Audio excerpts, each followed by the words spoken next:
أشهد أن لا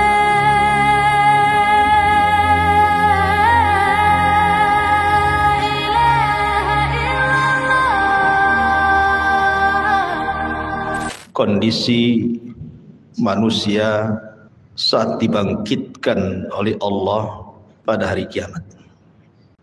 Ma'asyiral muslimin yang dimuliakan Allah Subhanahu wa taala.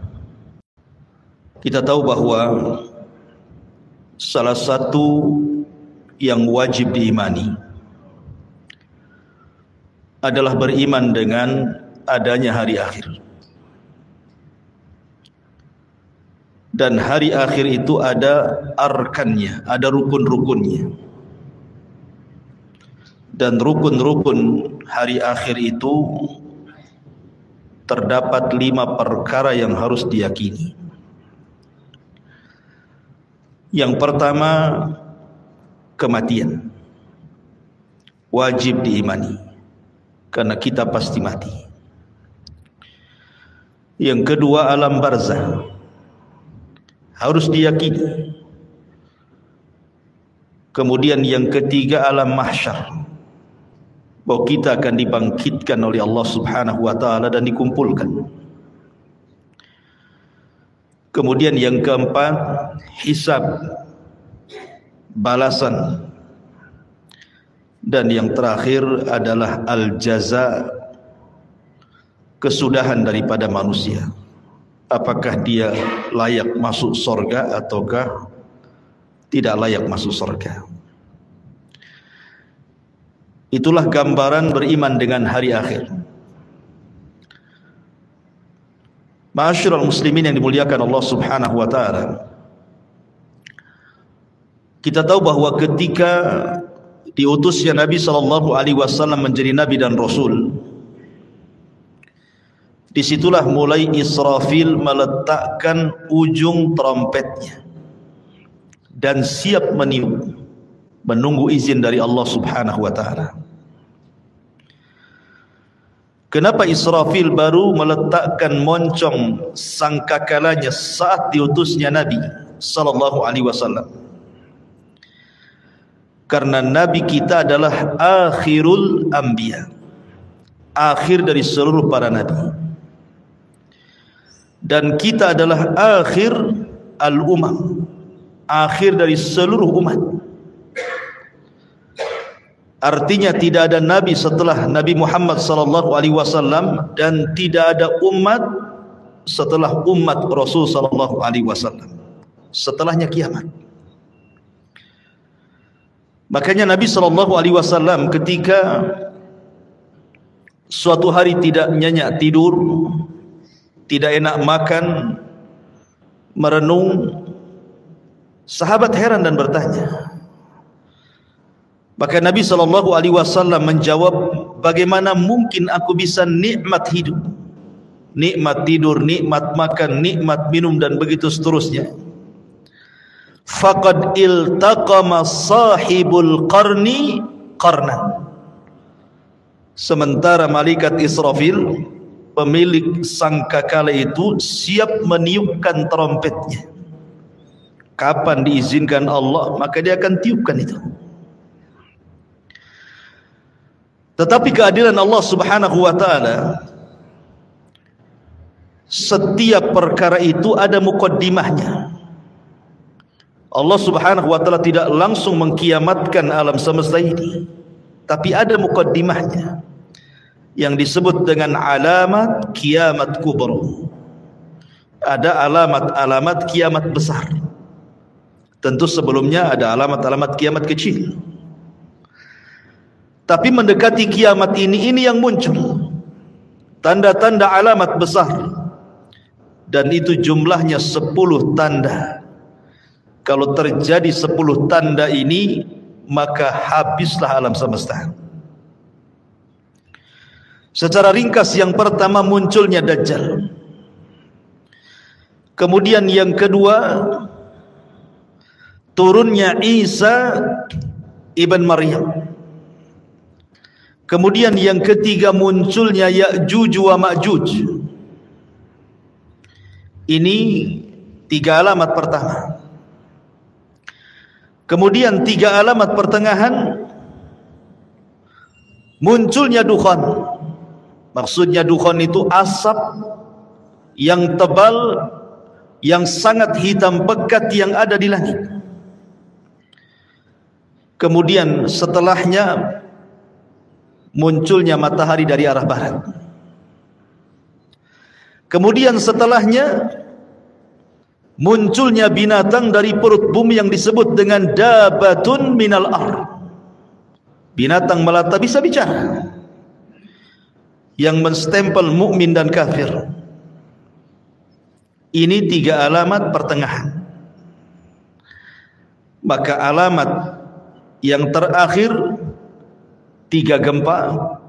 Gempa dari arah barat, gempa dari arah timur, dan gempa di Jazirah Arab, dan ditutup dengan api yang menggiring manusia dari Aden Yaman, dikumpulkan di Syam.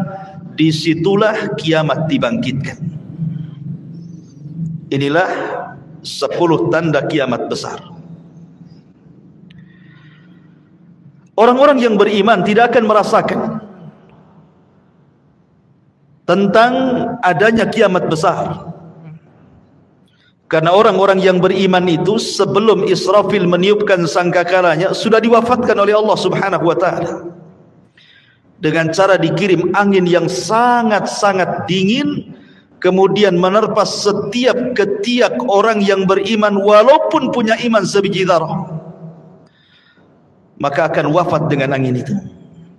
Sehingga tidak ada yang hidup kala itu kecuali orang yang paling jahat, yang paling buruk, yang paling kafir, yang paling syirik kepada Allah Subhanahu wa ta'ala. Nabi SAW bersabda, la taqumus sa'ah illa ala syiraril khalqi. Tidak akan tegak hari kiamat kecuali tegak kepada manusia yang paling buruk yang ada di permukaan bumi.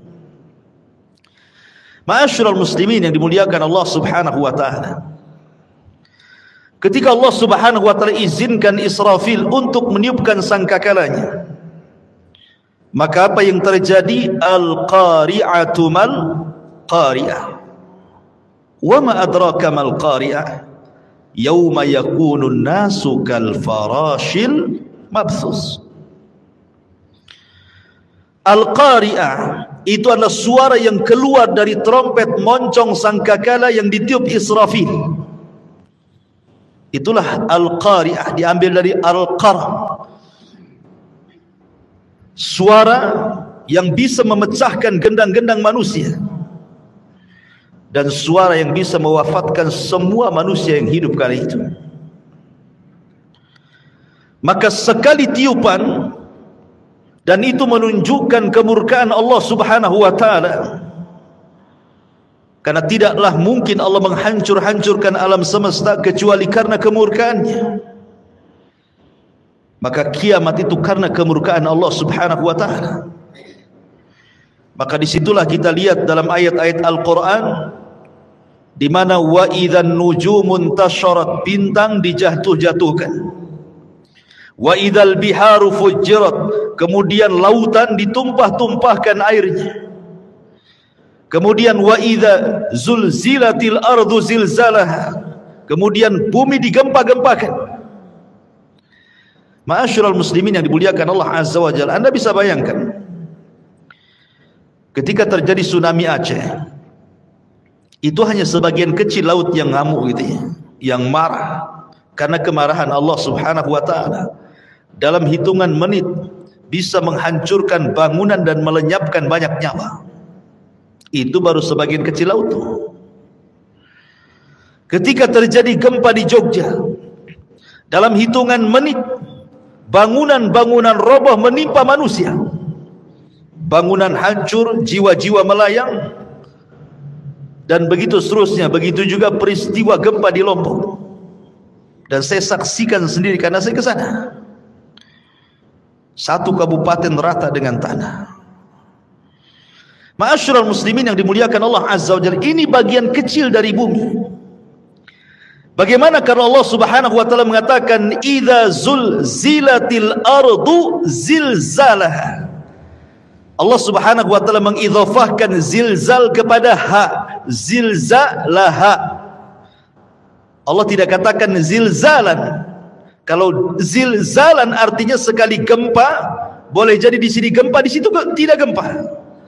Tapi ketika zilzal kemudian diidhafahkan kepada ha yang kembali kata ganti ini kepada bumi, artinya satu bumi gempa. Kalau sudah satu bumi gempa, mau lari kemana? Kalau gempa di Batam bisa lari ke Tanjung Pinang. Gempa di Tanjung Pinang bisa lari ke Medan, kan gitu. Tapi kalau di Medan gempa, Tanjung Pinang gempa, Batam gempa, semua daerah gempa, lah mau lari kemana? Maka saat itu tidak ada yang bisa lari, karena di mana-mana gempa. Ya. Ma'asyiral muslimin yang muliakan Allah Subhanahu wa taala, sampai pada waktunya Allah Subhanahu wa taala mewafatkan semua manusia, semua jin, bahkan semua malaikat. Bahkan malaikat maut Allah wafatkan juga. Ketika malaikat maut ditanya, man baki, siapa yang tersisa dari malaikat yang hidup? Kata malaikat maut, tidak ada kecuali abdukal fakir, hambamu yang fakir ini. Maka Allah mengatakan, maut, mati kamu. Sampai malaikat pencabut nyawa pun mati. Ketika itulah Allah Subhanahu wa taala menggulung langit dan mengepal bumi. Dan Allah Subhanahu wa taala berfirman, limanil mulkul yaum, limanil mulkul yaum. Kalian tahu sekarang siapa yang berkuasa? Kalian tahu sekarang siapa yang berkuasa? Tidak ada yang jawab, karena tidak ada yang hidup masalahnya. Tidak manusia, tidak jin, tidak malaikat. Makanya Allah Subhanahu wa taala menjawab sendiri, lillahil wahidil qahar. Kekuasaan itu hanya milik zat yang satu, dialah zat yang maha perkasa lagi kuat, Allah Subhanahu wa taala. Ma'asyiral muslimin yang dimuliakan Allah Subhanahu wa taala, Abi Hurairah radhiyallahu an pernah ditanya tentang jarak tiupan sangkakala pertama dengan sangkakala kedua itu berapa waktunya. Maka Abu Hurairah radhiyallahu an mengatakan arba'un, 40. Sahabat bertanya, apakah 40 tahun wahai Abu Hurairah? Fa'abaitu, aku enggan menjawabnya. Apakah 40 bulan? Fa'abaitu, aku enggan menjawabnya. Apakah 40 minggu? Fa'abaitu, aku pun enggan menjawabnya. Apakah 40 hari? Fa'abaitu, aku pun enggan menjawabnya. Pokoknya di angka 40. Bisa 40 hari, bisa 40 minggu, bisa 40 bulan, bisa 40 tahun, wallahu a'lam. Tetapi disitulah Allah Subhanahu wa taala menghancurkan alam semesta sehancur-hancurnya. Ketika Allah Subhanahu wa taala menghancurkan sampai bumi yang kita pijak ini Allah hancurkan, Allah berfirman, yauma tubaddalul ardu ghairal ardi. Ketika Allah Subhanahu wa taala ganti bumi yang kita pijak dengan bumi yang lain. Maknanya, ada sebagian ahli tafsir mengatakan maksudnya mengganti bumi dengan bumi yang lain itu zatnya, artinya keseluruhan bumi. Allah hancurkan dulu, baru Allah hamparkan. Ada juga yang mengatakan sifatnya.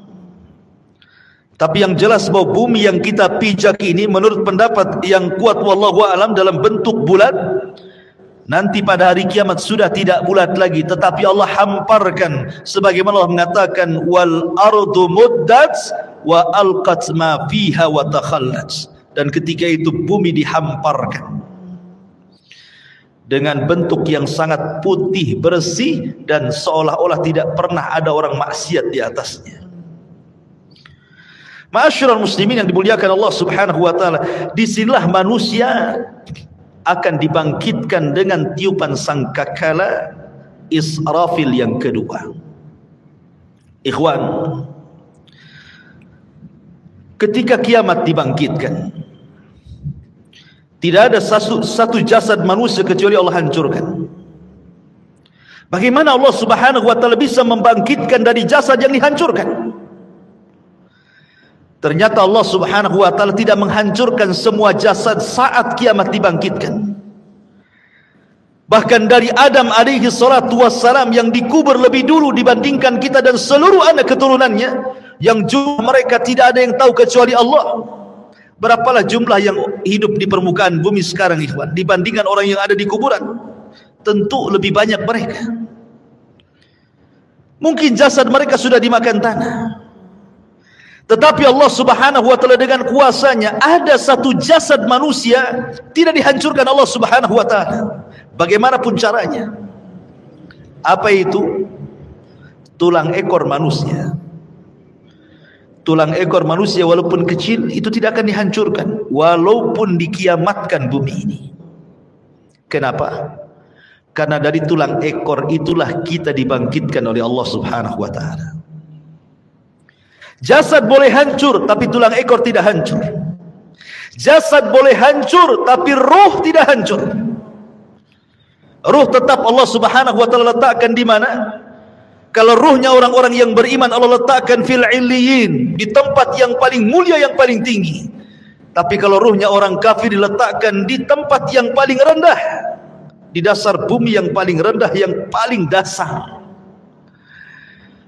Lah ketika tiupan sangkakala yang kedua, Allah subhanahu wa ta'ala berfirman, wa akhrajatil ardu athqalaha, dan kami keluarkan beban-beban isi bumi ke permukaan. Wa alqat ma fiha wa takhallat, dan kami lempar beban bumi dan semua ada di permukaan bumi. Tentu setelah bumi diganti dengan bumi yang baru. Ini jasad, belum ada ruh.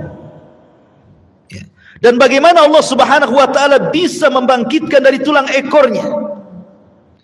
Dalam hadis yang sahih, Allah subhanahu wa ta'ala mengirimkan hujan, karena asal kehidupan itu dari air, dan kami jadikan air itu segala sesuatu bisa hidup, kan itu. Wa ja'alnal ma' kulla syai'in hayy, kami jadikan air itu segala sesuatu hidup. Maka Allah akan hujani itu bumi itu. Ketika setiap tulang ekor tersentuh dengan air hujan tersebut, maka semua terlempar ke permukaan. Kemudian Allah ciptakan kembali jasad yang sudah hancur itu. Di situlah Allah subhanahu wa ta'ala katakan, wa idzan nufusu zuwizat, ketika Allah lesatkan setiap ruh-ruh yang diletakkan di illiyin kalau dia ruhnya mukmin, dan roh-roh yang ada di sijin kalau dia kafir munafik, dilesatkan semuanya. Subhanallah, tidak ada yang tertukar. Ruh masuk ke jasad-jasadnya yang pernah dia tempati di bumi, semua akan melesat di situ. Disitulah terjadi dalam akidah ahli sunnah wal jamaah sebagai yaumul ba'thi wan nusyur, hari kebangkitan, di mana manusia akan dibangkitkan di situ. Bagaimana kondisi mereka dibangkitkan?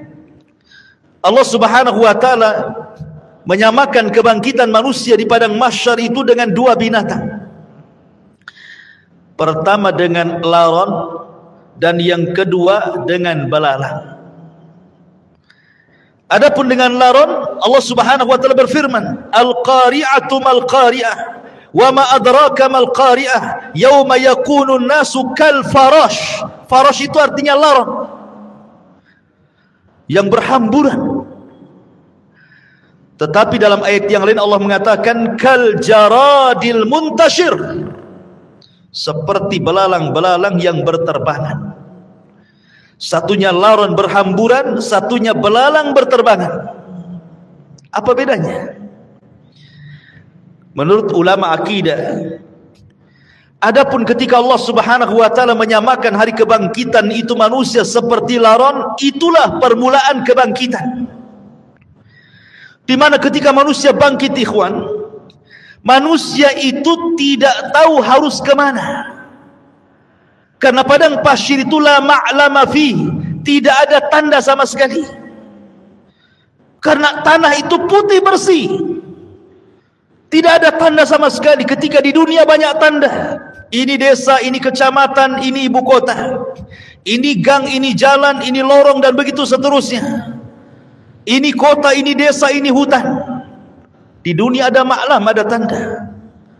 Tapi di akhirat tidak ada tanda masalahnya. Anda mau lari kemana? Mau cari rumah siapa?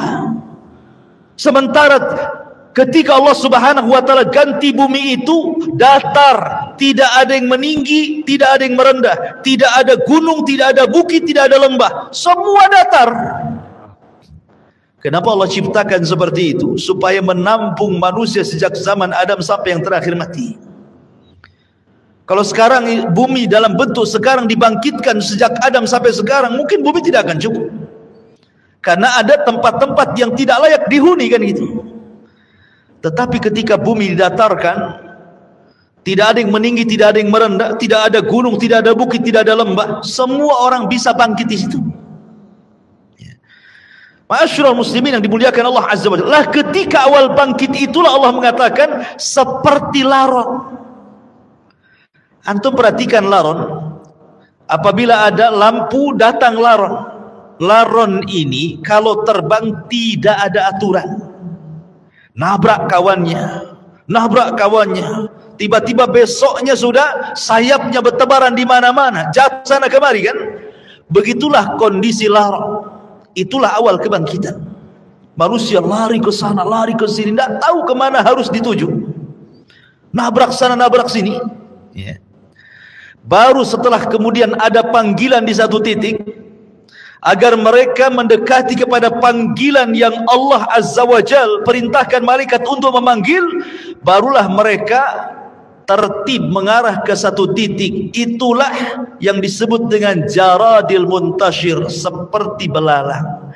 Karena belalang ini kalau terbang bersama koloninya, dia jelas kemana arahnya. Makanya Allah Subhanahu wa ta'ala menyebutkan dengan dua binatang, belalang dan laron. Baru ke satu titik. Ma'asyiral muslimin yang dimuliakan Allah Subhanahu wa ta'ala, di sini ada peristiwa yang luar biasa.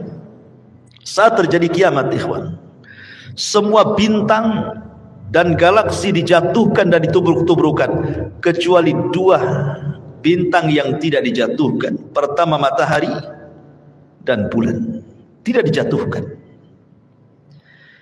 Justru matahari yang tidak mungkin berjumpa dengan bulan.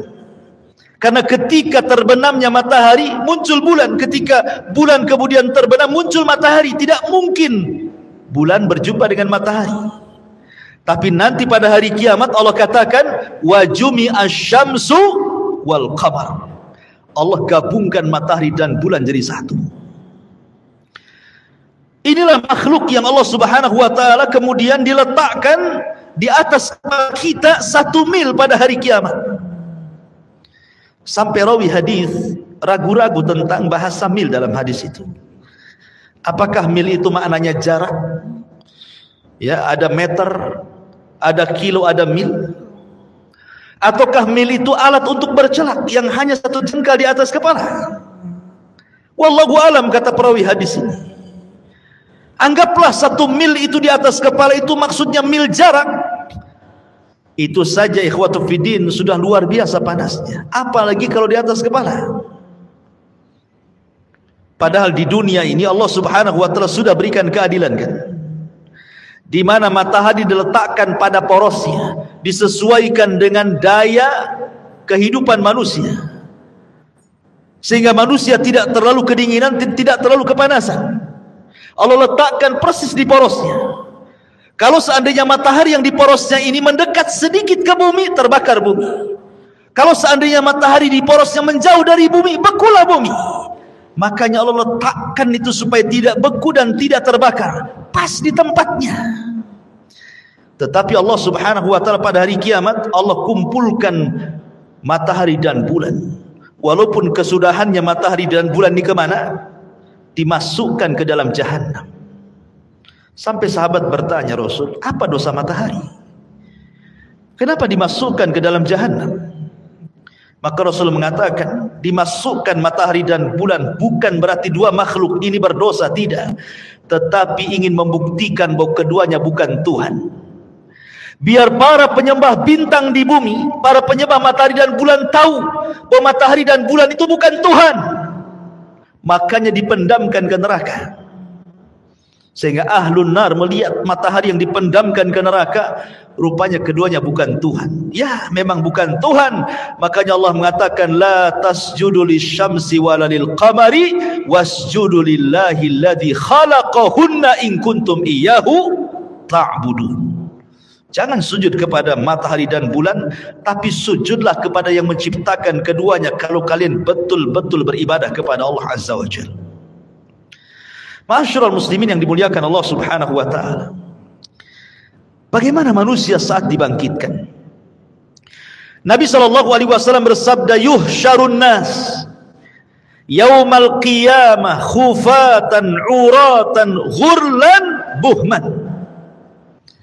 Aisyah radhiyallahu anha menceritakan, nanti pada hari kiamat manusia akan dikumpulkan khufatan, tanpa beralas kaki. Anda bisa bayangkan saat matahari di siang hari kemudian memanasi aspal yang ada di jalan-jalan. Coba Anda jalan tanpa alas kaki, rasakan panasnya. Atau di gurun pasir gitu ya. Bagaimana orang bisa berjalan di dunia saja tanpa alas kaki, bagaimana pula di akhirat matahari didekatkan. Begitu panasnya kaki ini ketika mijak bumi itu kan. Kemudian kata Rasul sallallahu alaihi wasallam, khufatan uratan, tanpa ada baju lengket di badan. Tidak pakai baju, tidak pakai celana. Tidak ada yang menyelimuti badannya, satu helai kain pun tidak ada di badannya. Bayangkan matahari dekat tuh. Kita saja ya kan itu ya, apabila telanjang di tengah matahari terik siang-siang itu panasnya luar biasa. Ini telanjang bulat. Kemudian kata Nabi sallallahu alaihi wasallam, khufatan uratan ghurlan, kembali tidak dikhitan. Waktu kita dikhitan, kita dibuang kulit, kemaluan kemudian entah berantah kulit itu. Tapi Allah akan kembalikan lagi ke setiap jasad manusia. Untuk apa? Lidiqqatil hisab, kata para ulama, supaya hisabnya betul-betul komplit. Sampai kepada masalah kulit kemaluan pun harus nempel, supaya betul-betul dihisab ya. Kemudian yang terakhir kata Rasul, ghurlan, tanpa bawa harta di badan. Artinya tidak bawa harta di badan itu, ya tidak bawa apa-apa ya. Kalau di bumi ini antum pamannya safar bawa dompet gitu kan masih tenang lah tuh ya. Tetapi jangan lagi dompet, jangan lagi kartu ATM, pakaian pun tidak, celana pun tidak, celana dalam pun tidak. Gini. Lalu apa yang dibanggakan pada hari kiamat, ikhwan? Itu menunjukkan bahwa Allahu aghniya wa nahnul fuqara. Allah itulah zat yang kaya, kita ini fakir ya. Karena nggak ada bawa apa-apa. Apa yang mau dibanggakan pada hari kiamat? Dibangkitkan tuh semua akan sama. Baik para raja yang dibangkitkan seperti itu, para menteri yang dibangkitkan seperti itu, orang-orang kaya yang dibangkitkan seperti itu, orang miskin juga sama, semua sama. Tidak ada yang dibanggakan pada hari itu di hadapan Allah Subhanahu wa taala, dan tidak ada yang disombongkan pada hari itu. Ma'asyiral muslimin yang dimuliakan Allah Subhanahu wa taala. Ada sebuah hadis yang dikeluarkan Imam Muslim. Nabi sallallahu alaihi wasallam mengatakan, yub'atsu kullu 'abdin 'ala ma mata 'alaihi. Manusia akan dibangkitkan pada hari kiamat sesuai dengan kondisi saat dia mati. Walaupun sebagian ulama hadis mengatakan bahwa hadis ini maksudnya dibawa ketika sakaratul maut. Bahwa manusia itu saat kematiannya disesuaikan dengan kebiasaan hidupnya, gitu maksudnya. Kalau kebiasaan hidupnya dia baik, insya Allah akan diwafatkan dengan cara husnul khatimah. Kalau kebiasaan hidupnya jahat, bisa saja dia diwafatkan dalam su'ul khatimah. Tapi ada juga yang mengatakan dari kalangan muhadditsin bahwa hadis ini berbicara tentang kebangkitan. Manusia itu akan dibangkitkan sebagaimana saat dia mati. Makanya Nabi SAW, kenapa ketika orang-orang yang haji itu, yang masih menggunakan kain ihram, kemudian qadarullah meninggal, kata Nabi SAW, suruh dikafani dengan ihramnya kan? Karena dia akan bangkit pada hari kiamat, dan dia akan menggunakan pakaian itu sambil mengucap labbaik Allahumma labbaik. Kemudian ketika Nabi SAW menguburkan para syuhada, mereka tidak dimandikan, tidak dikafankan, tidak disolatkan, langsung dimasukkan ke dalam liang lahat dengan pakaian mereka yang masih berlumuran darah, karena mereka akan dibangkitkan seperti itu, dan darah-darah mereka menjadi saksi syuhada mereka. Dan saat dikubur, maka malaikat mungkar dan nakir tidak akan bertanya soal siapa Tuhanmu, siapa nabimu, apa agamamu. Kenapa? Karena kata Nabi SAW, kafa, cukuplah bibariqatis suyuf, kilatan-kilatan pedang saat jihad, fitnah bagi dia, sehingga tidak ada fitnah kubur lagi. Ma'asyiral muslimin yang dimuliakan Allah Azza wa Jalla, bahkan pada hari kiamat, Abu Sa'id Al-Khudri radhiyallahu anhu mengatakan, nanti pada hari kiamat ada orang-orang yang diseret dengan wajahnya. Subhanallah. Kita di bumi berjalan dengan kedua kaki, tapi nanti saat dibangkitkan ada manusia-manusia berjalan kakinya di atas, kemudian wajahnya diseret, wajahnya di bawah, jalan dengan kepalanya. Sahabat bertanya, ya Rasulullah, wahai Rasul, kok ada orang yang seperti itu? Maksudnya kok bisa, bukankah di dunia dia berjalan dengan kakinya? Maka Nabi mengatakan, alaysa alladhi amshahu ala rijlaihi fid dunya qadiran ala an yamshiyahu ala wajhihi yaumal qiyamah. Kata Nabi SAW, bukankah ketika di bumi dia bisa berjalan dengan kedua kakinya, siapa yang menjadikan dia bisa berjalan seperti itu? Allah. Maka sebagaimana Allah mampu menjalankan manusia di bumi dengan kedua kakinya, maka Allah pun mampu menjalankan dengan wajahnya pada hari kiamat. Dan mereka orang-orang kafir. Bahkan subhanallah, al-jaza min jinsil amal, ikhwan, balasan itu sesuai dengan amalannya. Ada manusia saat dibangkitkan itu kecil, ya. Di tengah manusia yang besar-besar, dia dibangkitkan seperti semut, sehingga dia harus terseok-seok menghindari langkah kaki orang yang lari ke sana kemari. Lihatlah semut kecil kan. Kalau seandainya kita melihat semut kecil kemudian kita jalan, terkadang ada semut yang kita injak. Jadi ada ketika dibangkitkan itu, manusia dibangkitkan seperti seekor semut kecil sekali. Dia harus terseok-seok ke sana kemari, menghindari injakan-injakan manusia yang lari ke sana kemari. Siapa mereka? Mereka al-mutakabbirun, orang-orang yang sombong. Sebagaimana Nabi SAW bersabda tentang mereka, bahwa orang-orang yang sombong akan diciptakan seperti biji zarah pada hari kiamat. Mereka terseok-seok karena menghindari injakan kaki manusia yang besar itu. Kenapa Allah buat dia kecil? Karena ketika di dunia dia merasa besar, ya kan, orang sombong itu kan merasa besar ya. Maka Allah buat kecil pada hari kiamat.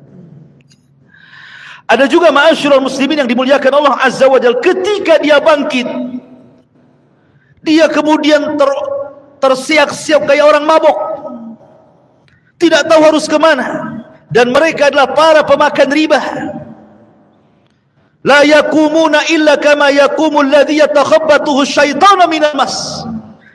Pemakan riba itu nanti bangkit pada hari kiamat seperti orang yang kesurupan, yang dimasuki setan ke dalamnya, oyong ke sana kemari.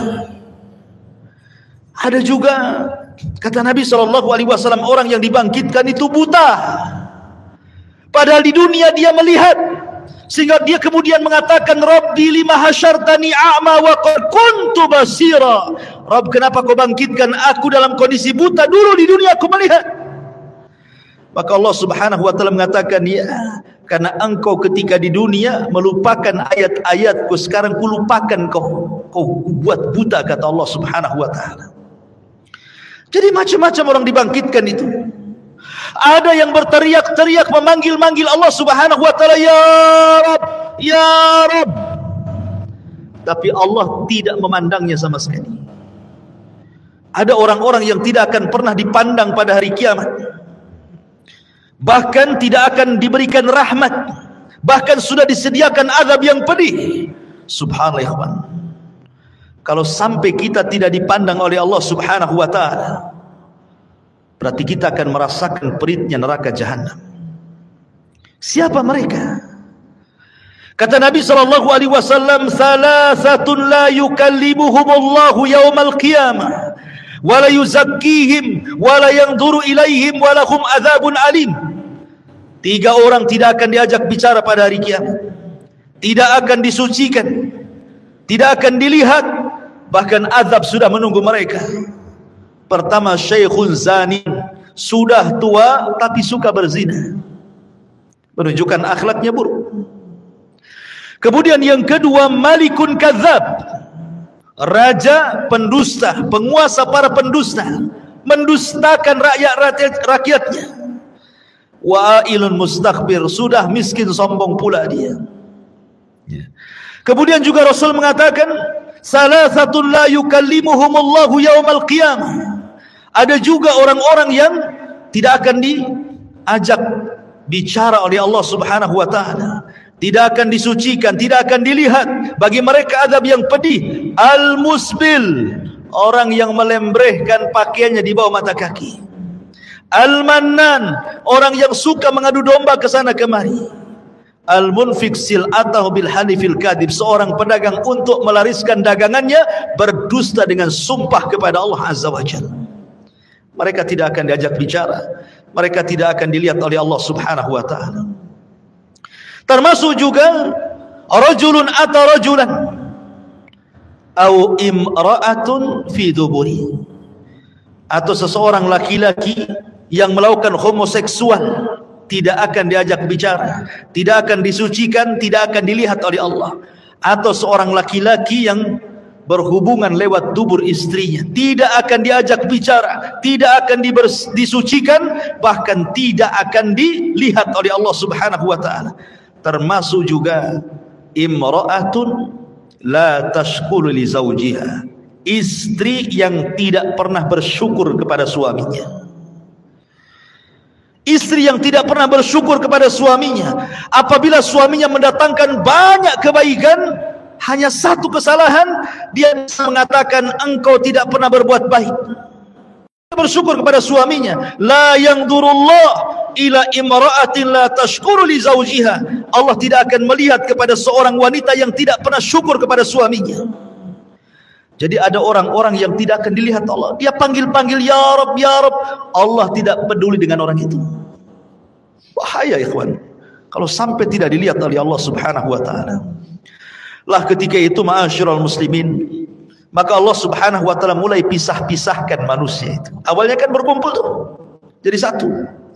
Sejak zaman Adam sampai yang terakhir mati terkena trompet sangkakala Israfil, dibangkitkan semuanya. Di situ masih kumpul para nabi, para syuhada, para siddiqin, para salihin, orang awamnya. Dari mulai zaman Adam sampai yang terakhir masih satu di padang mahsyar itu. Baru Allah pisah-pisahkan di situ. Apa kata Allah Subhanahu wa ta'ala? Kata Allah Subhanahu wa ta'ala, hei, siapa yang di antara kalian ketika di dunia menjadi para pemimpin yang adil, keluar kalian kemari, berdirilah di bawah arsy Allah Subhanahu wa ta'ala, kalian mendapatkan naungan. Kemudian dia panggil lagi, hei orang-orang yang ketika di dunia hatinya terikat dengan masjid, kemari, keluar dari situ. Di sini kalian mendapatkan naungan dari arsy Allah Subhanahu wa ta'ala. Kemudian dipanggil lagi, hai orang-orang yang ketika di dunia suka berinfak sampai tangan kirinya tidak tahu diinfakkan tangan kanannya, sedekahus sir. Kemari, keluar. Kamu harus bergabung di sini. Kau mendapatkan naungan arsy Allah Subhanahu wa taala. Kemudian juga dipanggil yang lainnya, wahai anak muda yang ketika di dunia menjaga kehormatannya, tidak mau berzina karena takut kepada Allah, keluar, gabung di sana. Di sana kau mendapatkan naungan arsy Allah Subhanahu wa taala. Termasuk kalian yang saling mencinta karena Allah, membenci karena Allah, keluar, gabunglah kau di situ. Itulah yang disabdakan Nabi sallallahu alaihi wasallam, sab'atun yudhilluhumullahu fi dhillihi yauma la dhilla illa dhilluh. 7 orang yang akan mendapatkan naungan di hari yang tidak ada naungan kecuali naungan Allah Subhanahu wa taala.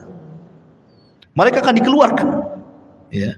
Akan dikelompokkan sesuai dengan amalan mereka, gitu maksudnya. Termasuk ahli sedekah, karena sedekah itu as-sadaqatu, bahwa sedekah itu akan mendapatkan naungan pada hari kiamat. Ma'asyiral muslimin yang dimuliakan Allah Subhanahu wa taala, lalu berapa waktu mereka harus tinggal di padang mahsyar itu? Ulama mengatakan bahwa mereka akan tinggal di padang mahsyar itu 50 alfasana, 50.000 tahun. Tentu 50.000 tahun ini berlaku kepada orang-orang kafir, berlaku kepada orang-orang munafik dan orang-orang mujrim. Tapi orang-orang yang beriman tidak. Hisab mereka cepat. Kenapa? Karena usianya juga pendek. Kata Nabi SAW, a'maru ummati baina sittina wa sab'in. Usia umatku itu berkisar 60 sampai 70 tahun saja. Karena usianya pendek, hisabnya pun cepat. Tapi kalau umat dulu kan usianya lama-lama, sehingga hisabnya juga lama. Makanya orang-orang yang beriman, mereka akan tinggal di padang mahsyar itu cuman setengah hari. Tapi setengah harinya kehidupan akhirat. Berapa setengah harinya kehidupan akhirat? Allah mengatakan, inna yauman inda rabbika ka alfi sanatin mimma ta'udun. Satu hari kehidupan akhirat bila dibandingkan dengan kehidupan dunia sama dengan 1000 tahun. Berarti setengah harinya 500 tahun. Jadi orang-orang yang beriman akan tinggal 500 tahun saja. Sementara orang kafir akan tinggal 50.000 tahun kehidupan akhirat, tinggal dikali 1000 tahun kehidupan dunia. Berapa lama mereka harus tinggal di situ, ikhwan? Begitulah Allah Subhanahu wa taala hendak mengadili mereka seadil-adilnya. Ma'asyiral muslimin yang dimuliakan Allah Azza wa Jalla. Jadi manusia itu dibangkitkan dengan berbagai macam gaya. Makanya Allah mengatakan ashtatan liyurau a'malakum. Ashtah, ya. Ashtah itu artinya bangkitnya macam-macam. Ya, tadi ada yang buta, ada yang oleng gitu ya. Ada yang kepalanya di atas, kepalanya di bawah, kakinya di atas gitu ya. Ada yang kemudian pincang jalannya, macam-macam orang itu dibangkitkan. Kemudian habis itu dikelompok-kelompokkan, ahli sedekah dengan ahli sedekah, ahli Quran dengan ahli Quran, ahli solat dengan ahli solat, dan begitu seterusnya. Ma'asyiral muslimin yang dimuliakan Allah Azza wa Jalla, disinilah banyak peristiwa yang akan dilalui. Apa saja peristiwa setelah kematian itu? Kalau boleh saya singkat, nanti saya bentangkan sedikit. Yang pertama sudah saya jelaskan, kebangkitan. Yang kedua, hasyar, pengumpulan manusia di padang mahsyar. Kemudian yang ketiga, al-haud, telaga. Manusia akan minum dari telaga. Kemudian yang keempat, syafa'atul uzma. Orang meminta syafaat kepada para nabi. Kemudian yang kelima, dimulai hisab. Kemudian yang keenam, barulah kemudian diterbangkan catatan. Baru ada yang mengambil dengan tangan kanan, tangan kiri, dan di belakang punggungnya. Kemudian yang nomor 7, barulah ada mizan, timbangan. Kemudian yang nomor 8, barulah kemudian jahanam didatangkan, kemudian jembatan diletakkan di bawah jahanam.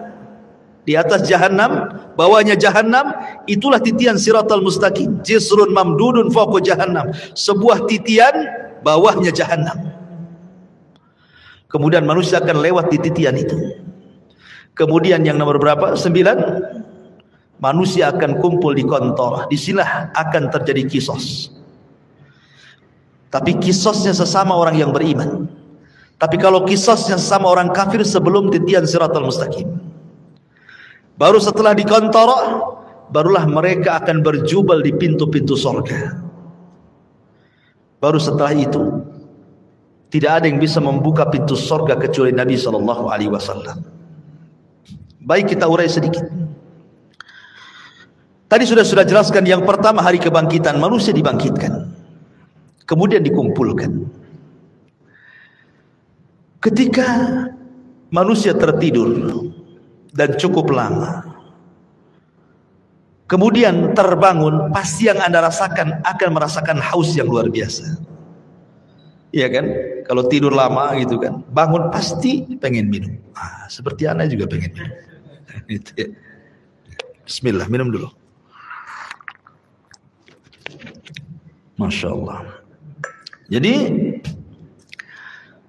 ketika mereka kehausan ini, maka mereka mencari air. Setiap para nabi Allah Subhanahu wa taala sudah berikan telaga. Likullin nabi haudun. Setiap nabi diberikan telaga. Dan telaga yang paling besarlah telaga Nabi kita Muhammad sallallahu alaihi wasallam. Maka umat Rasul sudah diarahkan ke masing-masing nabinya. Termasuk kita umat Islam diarahkan kepada telaga Nabi kita. Telaganya sangat besar. Airnya putih, lebih putih dibandingkan susu, kata Rasul. Lebih manis dibandingkan madu. Dan satu kali minuman tidak akan haus selamanya. Dan tidak akan rebutan karena gelasnya sejumlah bintang yang ada di langit, kata Nabi. Dan orang yang pertama dibolehkan minum, merekalah orang-orang Ansar dari kalangan sahabat Nabi SAW. Lah kenapa tidak Muhajirin? Bukankah Muhajirin adalah as-sabiqun al-awwalun? Mereka lah yang awal-awal masuk Islam, baru kemudian Ansar kan itu. Kenapa di akhirat orang yang pertama minum orang Ansar dulu baru Muhajirin? Terbalik? Ya.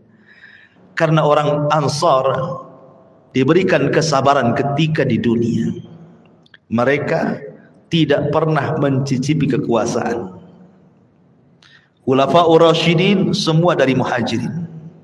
Abu Bakar Muhajirin, Umar Muhajirin, Uthman Muhajirin, Ali Muhajirin, Hasan bin Ali Muhajirin. Ganti ke kekuasaan kerajaan. Raja yang pertama Muawiyah ibn Abi Sufyan Muhajir. Runtuhnya Bani Umayyah, berdiri Bani Abbasiyah, semua dari Mekah Muhajirin. Semua kekuasaan itu dari Muhajirin. Orang Ansar itu tidak pernah jadi raja. Mereka jadi rakyat. Makanya kata Nabi SAW, sabarlah kalian. Kalian akan mendapatkan nanti raja-raja yang zalim. Boleh jadi mungkin yang menguasai kalian itu raja-raja zalim. Tapi kesabaran kalian akan mendapatkan hasil sampai kalian menemui aku di mana? Di telagaku, kata Nabi. Makanya mereka orang yang pertama minum. Orang-orang Ansar atau penduduk Yaman yang awal-awal masuk Islam, baik dari kalangan manusia atau kalangan jinnya. Ya. Baru setelah itu Muhajirin. Baru setelah itu para ulama. Baru setelah itu umumnya umat Rasul, sampai yang terakhir datang sekelompok umat Rasul hendak minum. Tiba-tiba dihalau para malaikat, tidak boleh. Nabi SAW kasihan dan mengatakan, ummati itu umatku, biarkan wahai malaikat, biar dia minum. Tapi kemudian Rasul diberitakan bahwa mereka tidak layak minum. Kenapa? Ya Muhammad, innaka la tadri ma ahdatsu ba'daka, innahum ghayyaru wa baddalu. Wahai Muhammad, engkau tidak tahu apa yang terjadi sepeninggalmu. Mereka itu sudah merubah ajaran-ajaranmu. Mereka itu sudah menjauhi sunnah-sunnahmu. Mereka tidak layak minum dari telagamu. Makanya ulama mengatakan orang yang tidak akan minum dari telaga Rasul, pertama orang murtad, tidak akan minum. Yang kedua orang munafik, tidak akan minum. Yang ketiga orang yang mereka selalu menyelisih sunnah Rasul dari kalangan ahli bidah. Kemudian yang keempat, para murtakib al-kabair, orang-orang yang senantiasa terus melakukan dosa besar. Mereka tidak layak minum dari telaga Nabi SAW. Ya. Padahal ikhwan, meminum dari telaga Rasul itulah yang menentukan nasib kita saat di padang mahsyar. Karena ketika matahari didekatkan, kita merasa haus. Sementara Rasul mengatakan siapa yang meminum satu teguk saja dia tidak akan haus selamanya, kan? Artinya bisa meringankan beban saat matahari didekatkan sebenarnya. Baru setelah kemudian mereka minum, ada yang tidak, kemudian mereka berkumpul lagi di padang mahsyar, dibiarkan oleh Allah Subhanahu wa taala. Dengan matahari didekatkan, kemudian keringat dicucurkan, sampai-sampai keringatnya membanjiri, sampai kalau seandainya ada perahu dijalankan, perahu bisa jalan di keringatnya. Karena ada yang tenggelam selutut, ada yang tenggelam sepusat, ada yang tenggelam sedada, ada yang tenggelam telinga, ada yang tenggelam betul-betul dengan keringatnya sesuai dengan amalannya. Ya. Ma'asyiral muslimin, ini menakutkan karena kumpulnya mereka saja sudah menakutkan. Kenapa menakutkan? Karena ketika di kuburan saja mereka sudah takut. Kan kalau orang-orang yang beriman masuk kuburan itu dibentangkan surga, ya kan? Ketika dia sanggup menjawab pertanyaan malaikat, siapa Tuhanmu? Allah. Siapa Nabimu Muhammad? Apa agamamu? Islam. Allah akan mengatakan dari langit, an sadaqa abdi, hambaku telah benar. Kalau begitu, bentangkan pintu dari sorga, hantarkan makanan, hantarkan minuman, hantarkan pakaian, hembuskan angin dari sorga supaya wangi kuburannya. Kan itu artinya dia bisa melihat sorga di kuburan. Tapi orang kafir, munafik dan ahli dosa, ketika dia tidak sanggup menjawab apa kata Allah, sempitkan kuburan sesempit-sempitnya, kan itu. Kemudian bentangkan neraka di hadapannya. Makanya ketika kemudian terjadi hari kiamat, mereka sudah melihat neraka saat di kuburan tuh. Makanya mereka sudah ketakutan luar biasa. Dari situlah akhirnya kemudian ketika Allah biarkan saja di padang mahsyar seperti itu, mulailah orang-orang berakal di antara mereka datang kepada Adam. Ya Adam, anta abul bashar, kau ini bapak manusia. Isfa' lana ila rabbik, mintalah syafaat kepada Rabbmu. Ala tara ila ma nahnu fi, tidakkah kau iba kepada kami, lihat kondisi kami. Tapi Adam mengatakan tidak bisa, karena aku sudah pernah melakukan maksiat sehingga Allah murka, dan kemurkaannya tidak pernah terjadi sebelum dan sesudahnya. Sebaiknya kau kenuh saja, datang kepadamu. Sama juga jawabannya. Kata Nuh, sebaiknya kau datang kepada Ibrahim. Sama pula jawabannya. Tidak bisa juga. Kata Ibrahim, sebaiknya kau datang kepada Nabi Musa. Musa pun sama. Bahkan kata Musa, sebaiknya datang kepada Isa.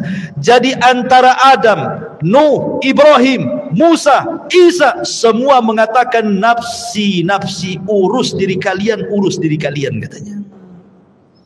Kata Isa bin Maryam, sebaiknya kalian datang kepada Muhammad sallallahu alaihi wasallam. Maka mereka datang kepada Rasulullah.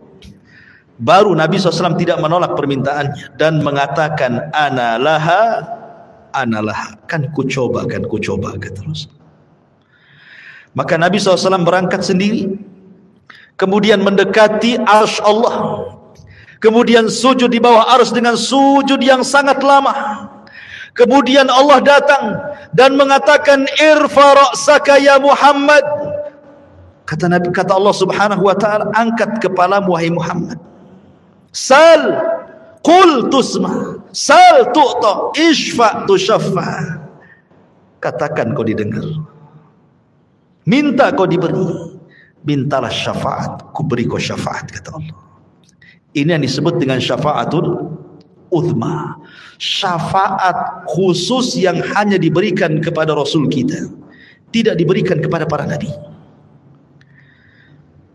Dan orang yang paling bahagia dengan syafaat Rasul, kata Abu Hurairah radhiyallahu an dalam hadis Abu Hurairah, Nabi SAW bersabda, as'adun nas bi syafaati man qala la ilaha illallah. Orang yang paling bahagia dengan syafaatku, kata Rasul, adalah orang yang mengucapkan kalimat la ilaha illallah. Tentu bukan hanya lisan, artinya orang yang menegakkan tauhid, tidak melakukan kesyirikan. Yang sekarang lagi merebak para perdukunan itu syirik-syirik semua tuh. Ya, jangan percaya kepada mereka. Kalau harus percaya kepada dukun, percayalah ke dukun urut kan ini. Jelas-jelas ngurut dia kan. Nah, ada mantranya yang ngurutnya, dukun bayi, ya kan. Kalau dukun santet nggak usah percaya. Dukun ramal apalagi. Ya. Jadi ma'asyiral muslimin yang dimuliakan Allah Azza wa Jalla. Setelah syafaat, apa yang terjadi? Setelah syafaat ardul a'mal. Allah akan memperlihatkan amalan kita, ikhwan. Liyurau a'malahum. Allah akan perlihatkan amalan kita. Makanya ada hadis yang mengatakan, nanti pada hari kiamat akan didatangkan manusia membawa pahala sebesar Bukit Tihamah. Coba bayangkan. Bukit Tihamah itu besar. Ya, lebih besar daripada Uhud, cuman lebih kecil daripada Uhud. Cuman kata Nabi, nanti pada hari kiamat ada orang bawa pahala sebesar Bukit Tihamah. Diperlihatkan amalannya besar sekali. Tiba-tiba kemudian amalan itu dihilangkan. Gara-gara apa? Karena orang itu suka bermaksiat sendirian. Dia bermaksiat sendirian. Kok bisa maksiat sendirian? Nah, inilah alat maksiat sendirian. Ini alat maksiat sendirian. Cukup saya dan handphone saja. Itu maksiat sendirian, dalam kamar sendirian, nyumpet apa antum ya. Entah lagi nyebar hoax di situ. Copy paste hoax, ya kan? Atau apalah yang dilihat di situ. Ya. Waktunya sholat masjibu aja situ kan. Ini maksiat sendirian. Nanti ada orang pada hari kiamat pahalanya sebesar gunung Tihamah. Rupanya setelah diperlihatkan itu saja, tiba-tiba dihilangkan. Kemudian ditanya kenapa dihilangkan? Itulah akibat maksiat sendiri, kesendirian tadi. Ada juga orang yang datangkan, masya Allah, di dunia ahli sedekah. Ahli sedekah. Ada masjid perlu bangunan disumbang dia, ada madrasah perlu uang disumbang dia, ada fakir miskin butuh biaya disumbang dia. Tidak ada tempat kecuali disumbang dia. Dipanggil oleh Allah, diperlihatkan amalan dia di dunia, dibuat layar tancap, seolah-olah dia diingatkan, tuh kamu tuh waktu di dunia itu, tuh kamu bawa uang ke masjid ini, kau bawa uang ke masjid itu, kau bawa uang ke panti asuhan ini. Diperlihatkan amalannya di dunia. Kemudian Allah mengatakan, betul itu kamu tuh yang jalan ke sana kemari? Oh iya, dengan bangganya. Itu saya, wahai Allah. Ya. Kemudian Allah mengatakan, untuk apa kau amalkan itu? Maka dia mengatakan, saya bersedekah untukmu ya Rabb. Kata Allah, kadzabta, dusta kamu. Kadzabta, dusta kamu. Engkau bersedekah itu supaya engkau dianggap dermawan. Engkau bersedekah itu supaya engkau dianggap pemurah. Engkau bersedekah itu supaya dipuji manusia. Kadzabta, dusta kamu. Akhirnya malaikat bawa ini seret ke neraka. Didatangkan lagi para mujahidin. Kemudian diperlihatkan bagaimana saat jihad dia banyak membunuh musuh, akhirnya dia mati syahid. Diperlihatkan sama Allah itu, betul kamu itu? Oh iya, itu saya, wahai Rabb. Apa yang kau lakukan? Ustushhidu fik, aku mati syahid karenamu ya Rabb. Kata Allah, kadzabta, dusta. Dusta itu bukan. Kau ini perang hanya supaya orang menganggap kau pahlawan saja, kau pemberani, supaya dikenang orang. Tidak. Kadzabta, dusta kamu. Seret, masukkan dia ke neraka. Didatangkan lagi orang pakar Quran, alim bil Quran. Sehari-harinya dia baca Quran, dia ajarkan Al-Quran, dia baca Quran, dia tegak kepada Allah dengan Al-Quran. Diperlihatkan, betul kamu itu yang semalaman salat dengan membaca Al-Quran? Oh iya, itu saya, wahai Rabb, katanya. Untuk apa kau lakukan? Oh, qara'tu fikal Quran, aku baca Quran untukmu ya Rabb. Kadzabta, dusta. Dusta kamu. Kamu membaca Quran itu supaya manusia menganggap kau qari, ahli pakar Quran. hebat dalam Quran, dan begitu seterusnya. Kadzabta, dusta kamu, seret ke neraka. Jadi ada orang-orang yang diperlihatkan amalannya, itu disebut ardul a'mal namanya. Baru setelah ardul a'mal masuk pada perkara hisab. Ikhwan, hisab ini mencakup pertama orang kafir, kedua orang munafik, ketiga orang yang beriman. Adapun orang kafir ada yang mengatakan tidak dihisab. Apa yang mau dihisab? Amalannya sudah lebur-lebur. Makanya Allah mengatakan a'maluhum karamadin istaddat bihri, amal mereka sudah habis, ludas di dunia saja enggak diterima. Lalu apa yang mau dihisab? Ada yang berpendapat tidak akan dihisab orang kafir, langsung ke jahanam. Tapi ada juga mengatakan tetap dihisab, hanya sekedar formalitas untuk menunjukkan keadilan Allah Subhanahu wa taala. Orang munafik lebih jahat dibandingkan orang kafir. Maksudnya munafik i'tiqad ya, bukan munafik amal. Apa bedanya munafik i'tiqad dengan amal? Kalau munafik i'tiqad itu zahirnya Islam, hatinya kafir. Jadi dia masuk Islam dengan badannya, keluar dari Islam dengan hatinya. Tapi kalau munafik amal ini masih muslim, dia hanya meniru sifat munafik. Kalau ngomong dusta, kalau janji khianat, itu munafik amal namanya. Beda ya. Dia tidak dikeluarkan dari Islam. Jadi munafik yang dikeluarkan dari Islam itu yang mendohirkan Islam, menyembunyikan kekufuran, seperti orang-orang orientalis dan begitu seterusnya ya. Karena ada orang-orang misionaris yang ingin memurtadkan kaum muslimin, pura-pura masuk Islam gitu ya. Adapun hisabnya orang-orang mukmin ada dua. Ada yang disebut dengan hisaban yasira, mudah hisabnya. Ada yang disebut dengan hisaban asira, sulit hisabnya. Apa bedanya?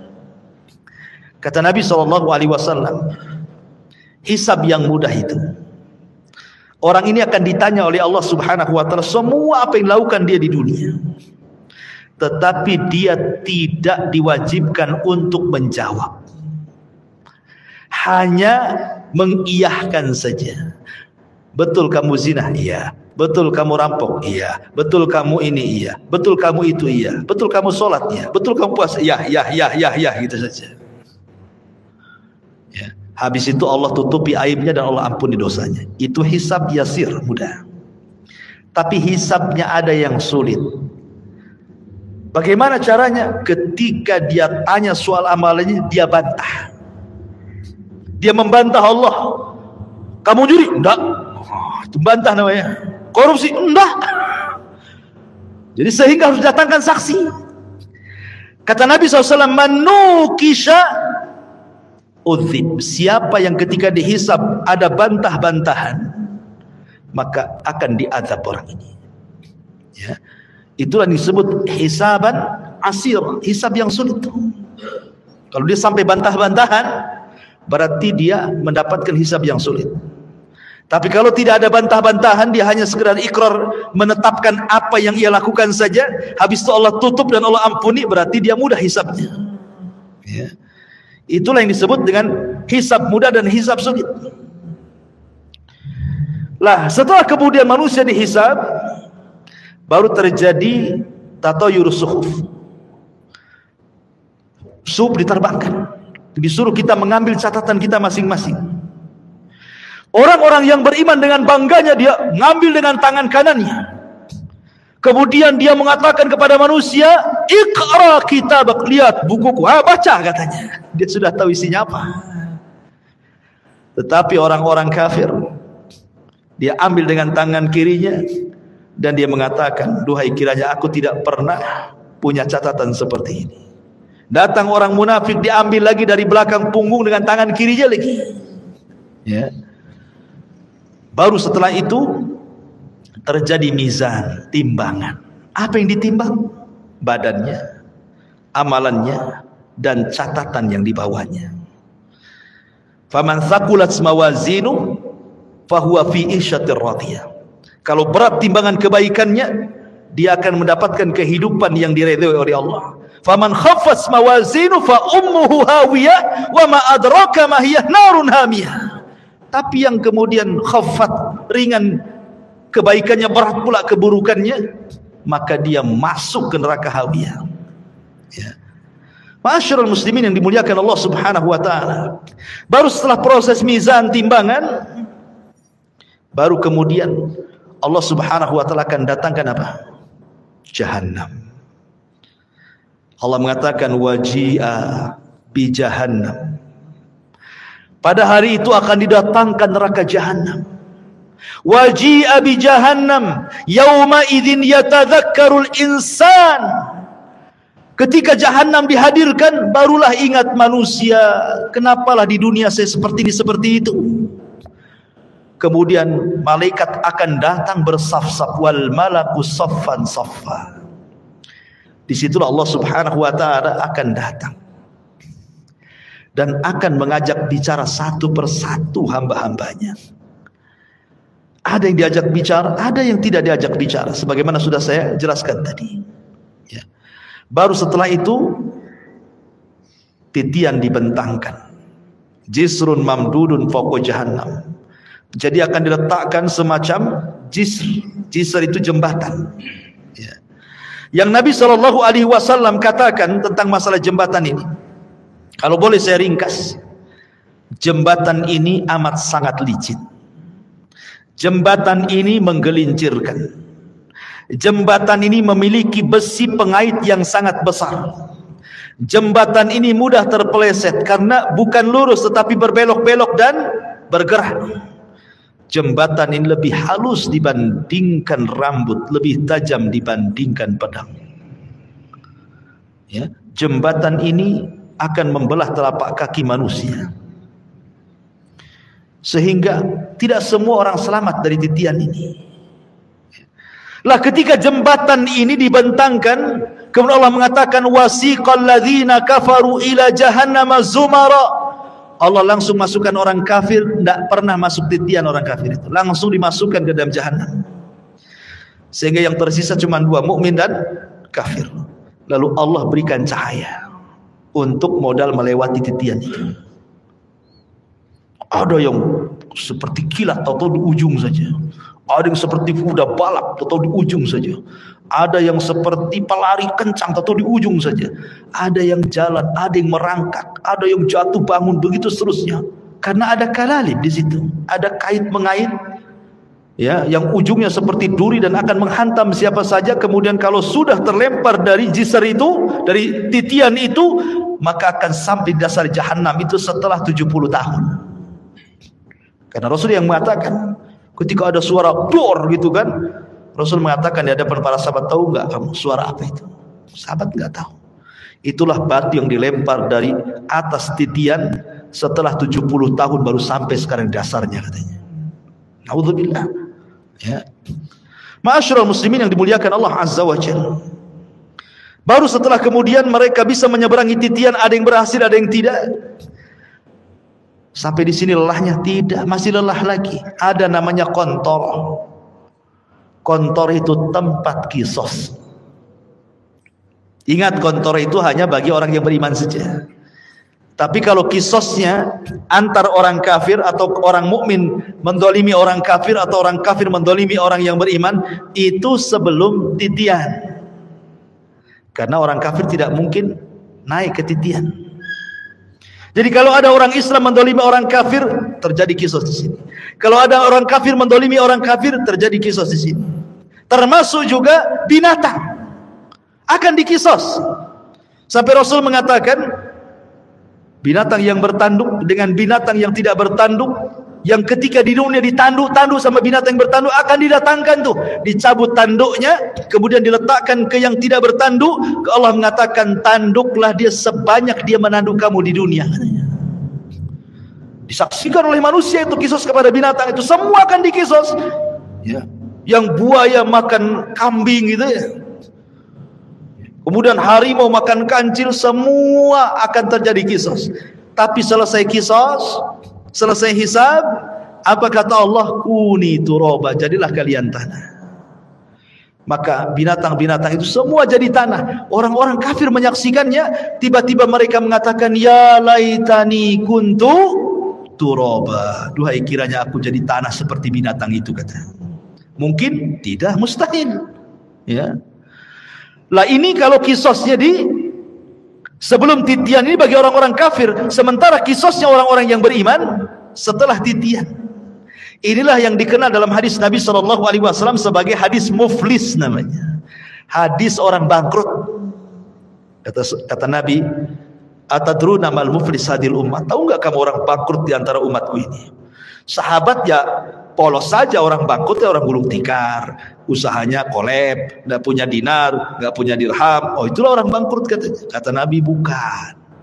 Orang bangkrut itulah orang yang datang dengan pahala salat, pahala puasa, pahala zakat, pahala-pahala lain-lainnya. Di satu waktu dia pernah mendolimi si fulan, mencaci maki, memukul si fulan, menumpahkan darah si fulan, mengambil harta si fulan, dan begitu seterusnya. Di sini terjadi antara barter pahala dan dosa. Jangan ke situ dulu kamu, sini. Dulu kau memukul saya. Mana pahalamu? Diambil pahalanya. Mau pergi lagi ke pintu surga, tunggu dulu. Dulu kamu mencaci maki saya. Sini pahalamu. Berangkat lagi, tunggu dulu. Dulu kau yang menginjak kaki saya. Tunggu dulu. Akhirnya banyak orang yang minta pahala dia, habis pula pahalanya. Ketika habis pahalanya, masih ada juga. Ingat gak? Dulu kau yang ambil uang saya. Sini pahalanya. Saya tak ada pahala. Tak apa kau tak ada pahala, aku punya dosa. Nih dosaku ambil. Gitu kan. Datang lagi. Dulu kau pernah menzalimi saya. Mana pahalamu? Tidak punya. Nggak apa-apa. Nih dosaku ambil. Bayangkan coba. Makanya Rasul mengatakan orang ini disebut orang bangkrut. Kalau ibarat pedagang itu modal habis, hutang pula numpuk. Orang ini habis pahalanya diberikan orang, dosa pula ditanggung dia, gitu maksudnya ya. Makanya disebut bangkrut orang ini. Kalau masih tersisa pahalanya, ada kesempatan masuk surga. Kalau tidak, dicemplungi lagi ke neraka. Di sini terjadi kisos, ikhwan, antar orang yang beriman. Bahkan yang mengeri adalah kisosnya pembunuhan. Karena awal yang pertama dihisab oleh Allah itu, kalau hak manusia adalah masalah darah, dan itu ketika proses hisab itu, yang pertama kali hak manusia adalah darah. Tapi kalau hak Allah salat, yang pertama dihisab kalau hak Allah adalah salat. Tapi kalau hak hamba masalah darah. Kata Abdullah ibn Abbas radhiyallahu anhu, orang-orang yang dibunuh itu akan membawa kepala, tangan kirinya diambil kepalanya. Jadi dia berjalan tanpa kepala. Walaupun ketika di dunia dibunuhnya bukan dipenggal kepalanya, mungkin diracun, mungkin dicekik, mungkin mati. Tapi nanti pada hari kiamat orang-orang yang dibunuh tanpa kepala berjalan menghadap Allah, dan tangan kirinya membawa kepalanya sambil bercucuran darah di lehernya. Kemudian tangan kanannya membawa pembunuhnya dihadapkan kepada Allah. Kemudian dia mengatakan, "Ya Rabb, sal hadza lima qatalani." Ya Rabb, tanya orang ini, kenapa dia sampai membunuh? Tanya,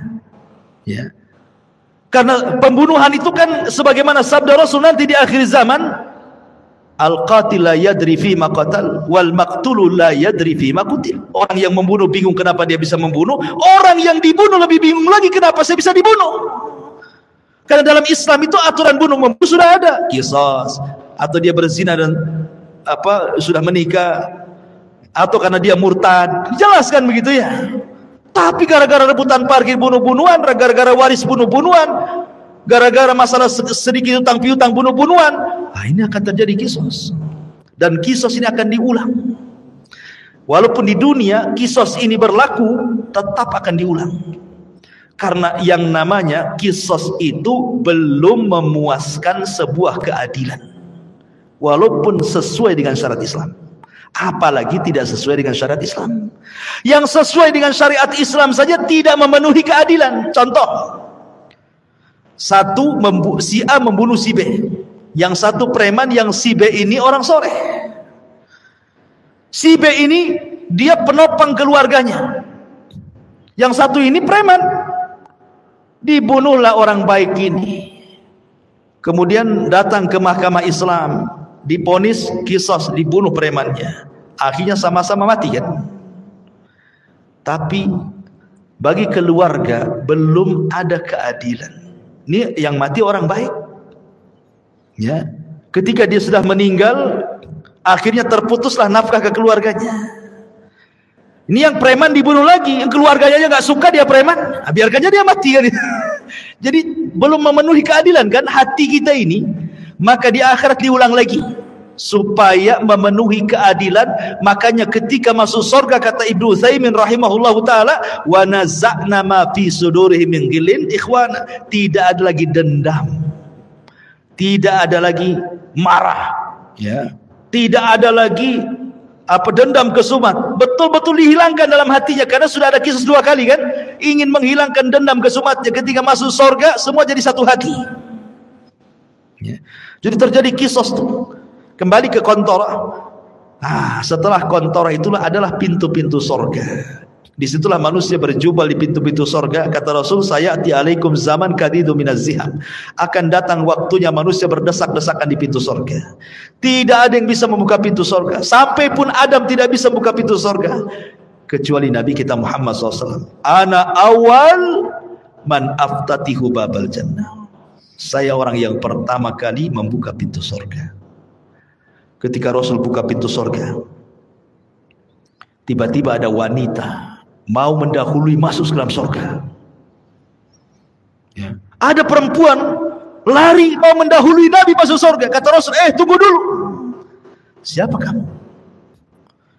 Maka wanita yang mengatakan, saya wanita yang merawat banyak anak yatim, ya.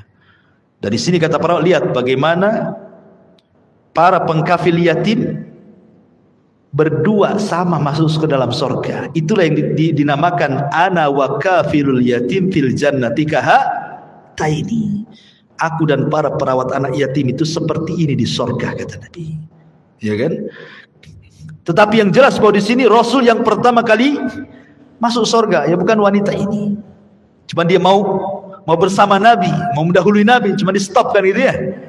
Bagaimanapun yang pertama membuka pintu surga Rasul, yang pertama masuk ke dalam surga pun Nabi sallallahu alaihi wasallam. Adapun kehidupan di surga tentu kehidupan yang luar biasa, karena bagaimanapun Rasul yang mengatakan a'dadtu li ibadis salihin ma la ainun ra'at wa la udhunun sami'at wa la khatara ala qalbi bashar, gitu ya.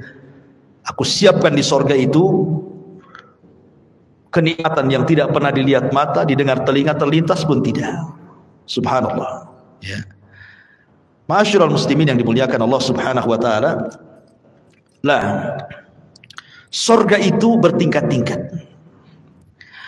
Ada sebuah hadis ketika menjelaskan tentang keutamaan qari'ul Quran, para penghafal Quran atau para penggemar membaca Quran. Kata Nabi sallallahu alaihi wasallam, ini di surga nih. Iqra wartaq warattil kama kunta turattil fid dunya fa inna manzilataka inda akhiri ayatin taqra'uha. Kata Rasul menjelaskan nanti di surga Allah akan memerintahkan para penghafal Quran atau orang-orang yang gemar membaca Quran, bacalah. Subhanallah, Quran ini bukan hanya dibaca di dunia, di surga pun dibaca, ya. Bacalah, naiklah. Karena nanti ahli surga itu akan diberikan rop-rop sayap di belakangnya untuk naik ke tingkatan-tingkatan di atas. Naiklah, terbanglah, ya. Dan pelankan bacaanmu, tartilkan bacaanmu. Sebagaimana kau di dunia mentartilkan bacaan Quran, di surga pun kau tartilkan. Nanti akhir kedudukanmu di surga sesuai dengan akhir ayat yang kau baca di dunia, kata Nabi. Kata Ibnu Taimiyah, Syekhul Islam Ibnu Taimiyah ketika memberikan catatan kepada hadis ini, bahwa tingkatan di surga itu sejumlah ayat dalam Al-Quran. Berapa ayat dalam Al-Quran itu? 6.500 kurang lebih. Itu jumlah ayat dalam Quran itu 6.500 kurang lebih. Artinya tingkatan di surga itu ya segitulah jumlahnya, 6.500 kurang lebih.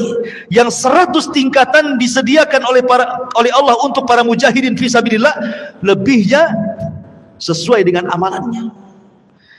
Berarti di sini menunjukkan bahwa surga itu banyak, 650 lebih, 6.500 tingkatan lebih. Sementara satu sorga itu luasnya selangit dan di sebumi, dan satu tingkatan ke tingkatan berikutnya itu perjalanan 500 tahun. Semakin tinggi sorga, semakin indah tingkatannya. Karena sorga itu sifatnya darajat tangga ke atas. Kalau neraka itu sifatnya darokat, tangga ke bawah makin jelek. Kalau sorga ke atas makin baik, gitu maksudnya. Makanya orang naik lebih lelah dibandingkan orang terjun. Coba lu terjun, tinggal jegur aja kan.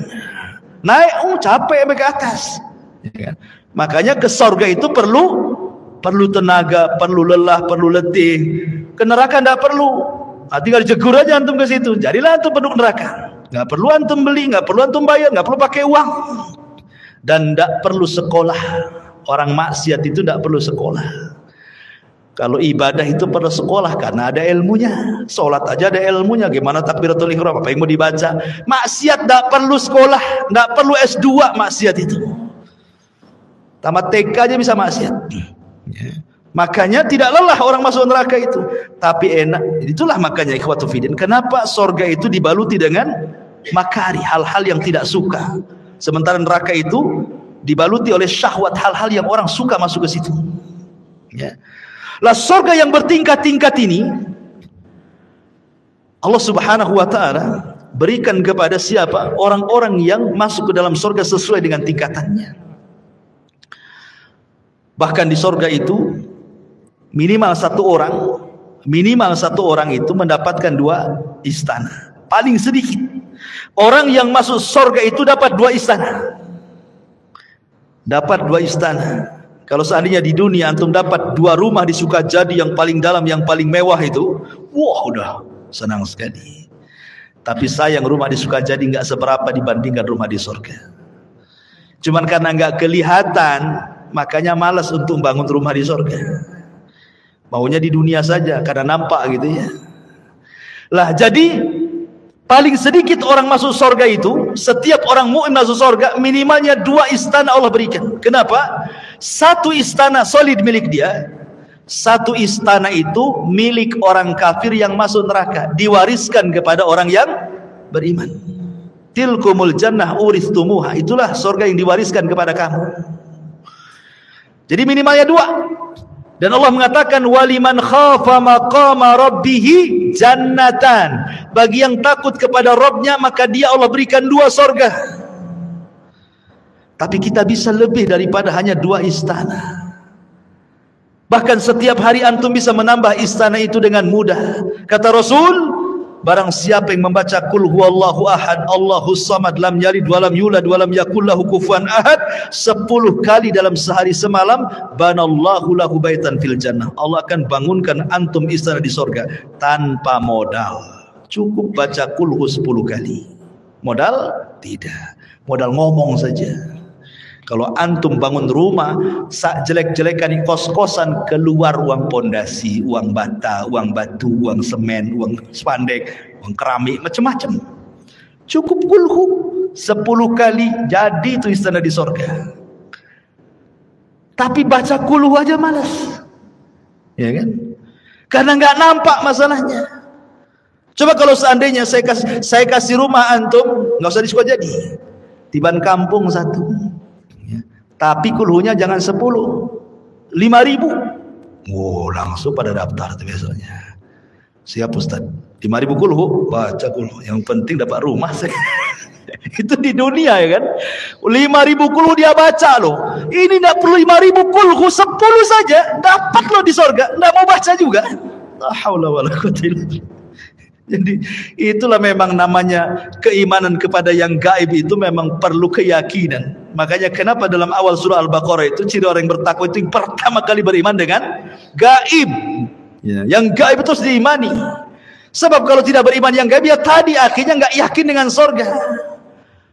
Bukti nggak yakin dengan sorga, Allah pilih amalan-amalan yang bisa membangunkan istana di sorga, nggak juga orang tertarik. Ada bangun masjid nih. Ya. Kan bangun istana di sorga tidak harus 1 masjid dia bangun. 1 sak semen pun jadi itu antum bangun rumah di sorga. 1 keping keramik pun jadi. 1 lonjor besi pun jadi. Tidak juga nyumbang. Oke ini modal Ustaz, saya tidak ada duit. Ya tadi yang nggak modal ya kulhu itu 10 kali, tak ada modal itu aja masih susah baca kulhu.